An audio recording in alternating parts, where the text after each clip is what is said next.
For Wada Madani in Halifax, the war in Sudan has changed everything.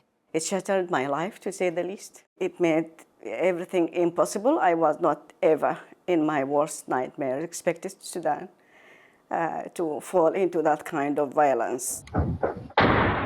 Fighting erupted 9 months ago between Sudan's army and a paramilitary group known as the Rapid Support Forces.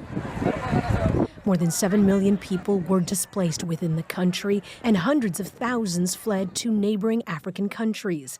Sudanese-Canadian Wada Madani is now trying to bring her brother and his family to Canada with the federal government's new immigration pathway for people caught in the conflict. They would never, ever leave Sudan if it is not for this. The temporary immigration program opens on February 27th and will close 1 year later or when about 3,200 applications have been received. But Wada says there should be no cutoff. I think that the government of Canada can do better than that. When the fighting began in the capital, Khartoum, many traveled to Sudan's second-largest city of Wad Madani. But last month, hundreds of thousands of people were forced to flee yet again when paramilitary forces seized control. And Madani is the link and the hub for all humanitarian missions. And all humanitarian missions now, they suspended their operation in Jazeera state.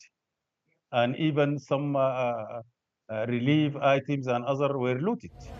Sudan's army chief has vowed to continue fighting the Rapid Support Forces, despite it agreeing to a recent ceasefire proposed by civilian groups. It's vital for any kind of workable ceasefire that the two major protagonists actually come to the table and agree.